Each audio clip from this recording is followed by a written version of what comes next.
Welcome to today's video where we are going to take a look at round 10 of the World Championship match being played between the current world champion Ding Liren and the youngest ever World Championship challenger Gukesh being held in Singapore from 25th of the November to 13th December. Now, this was probably one of the most boring games in the World Championship till now, and Ding was white, and we were expecting him to play for a win, but as we saw in many games in earlier rounds, that Ding is just trying to draw all his games and take the match into the tiebreaks, where he is a clear favorite. Now he repeats the London system in this game, and yeah, London is an opening that just puts me off to sleep, and yeah, it should do the same for most of the chess players, and that's why as black we all had to face the London system. And after d4, knight f6, knight f3, d5, bishop f4, e6, e3, c5, bishop e2, bishop d6, a pretty symmetrical variation of the London system where black is trying to exchange white's dark square bishop, which is developed already. And after dc5 here, Ding is playing, Gukesh is playing bishop c5. Well, there is a move bishop takes f4, e4, queen f5 check, and this is also fine for black, and probably retains some chances to play for something. I mean, it doesn't equalize the position immediately, but it makes not much sense because after knight b2, knight bd2, knight c6 castles, there is some imbalance in the pawn structure, and maybe in some cases white can play f5 next after proper preparation, bishop b3, queen e2, rook e1, and f5, or maybe even play knight e5 himself, and there is some nagging advantage that white has in all these types of positions, which Gukesh understandably had wanted to avoid. And also there is some line with bishop f4, ef4, and queen c7, but here in this position this would have worked if white's knight was already developed to d2, but here it is not, and white can play queen d4, protecting both the c5 and the f4 pawns, and so he returns some slight edge. Of course, the c5 pawn might be recovered after, but after like it brings the position into unnecessary complications, which is like not required. So bishop into c5, a pretty natural decision by Gukesh, and after c4, castles, knight c6, knight c3, Gukesh just decides um, to convert into an equal position. I believe here even here d4 doesn't work because of knight f4 hitting the bishop, and if the bishop moves, the d4 pawn is the d4 pawn is falling, and b6 doesn't make much sense because I think it just gives up the bishop pair, and in top level chess the bishop pair holds a high importance. But after dc4, bishop c4, knight h5, bishop g5, we reach a pretty symmetrical position. Actually, I should talk about this position a bit. If you see very with some attention, then you can see that these pieces are placed in a completely symmetrical position, and the king is castled, and everything is in there. Um, is just a mirror image. White's position is just a mirror image of black's, except the fact that the f4 bishop is developed over here, but black's c8 bishop is still underdeveloped. That being said, white may play b6, bishop b7 next, and develop his bishop, where it will be very strong in the future. But maybe b6 is creating some weaknesses in black's position, and after, let's say, knight e5 takes, and bishop b7, I think this position still should be equal, but I believe something like knight b5 might be coming, and then knight c7, knight d6 are threatened, and it's slightly easier to play as white. But Gukesh correctly goes for knight h5, trying to hit the already developed bishop.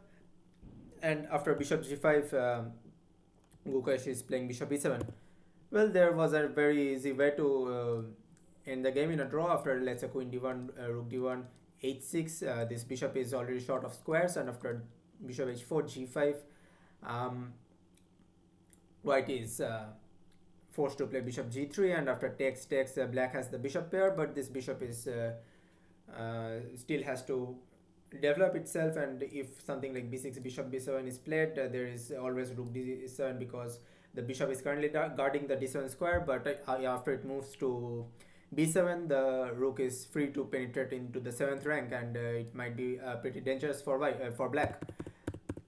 But there is a way to improve upon bishop h4 for white here, and there is the move knight e4, and after, let's say, bishop b6, I think bishop h4, and um, this inclusion of knight e4, bishop b6 is slightly helping white, because black has hard time to play b6 here, and if he plays something like e5, this diagonal will be very weak, and it will create some holes on the 6th rank for black, and also the f6 square will be pretty weak after the rook enters the 6th rank via d6, and I believe that white is slightly better here.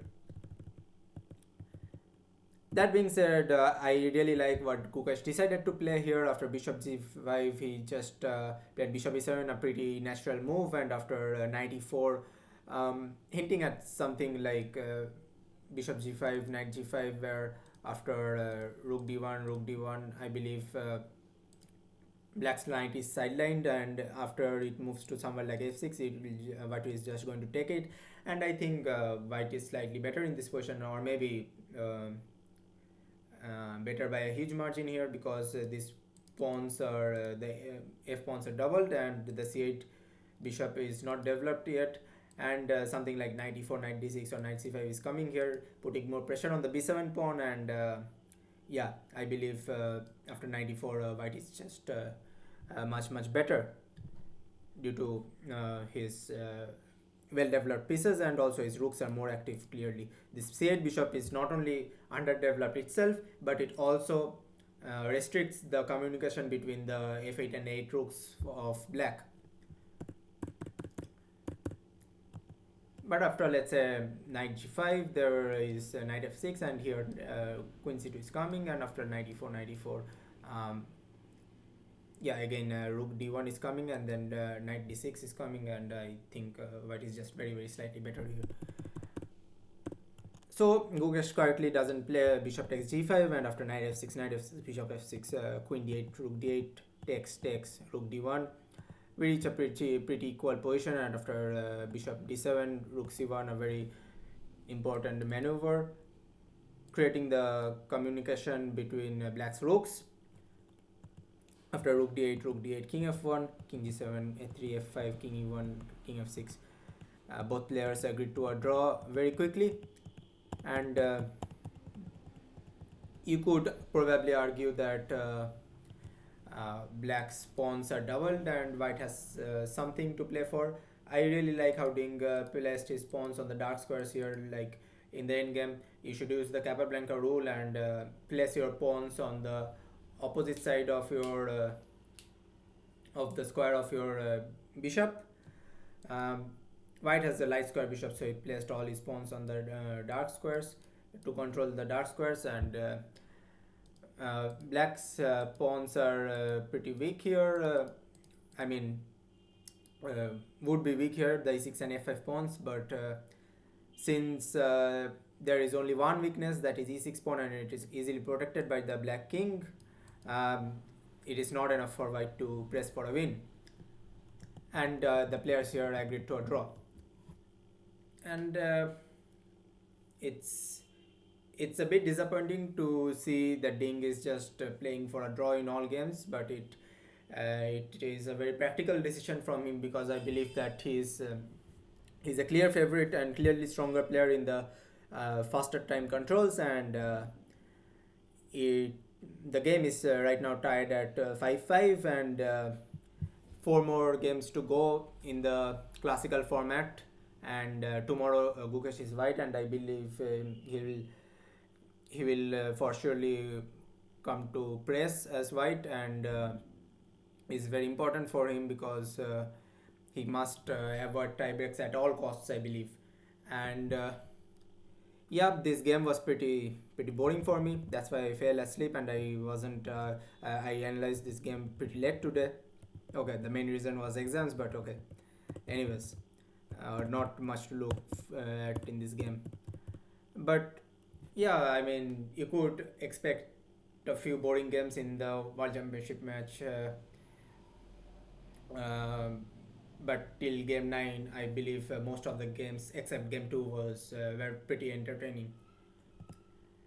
Okay, so that's all for today, and I hope you enjoyed the recap today, and subscribe the hit the subscribe button if you haven't already, and also uh, leave down any comments you who think is going to win the World Championship match, or who do you think will win if the game proceeds into the tiebreaks, and hit the like button if you enjoyed the video. And yeah, that's it for today.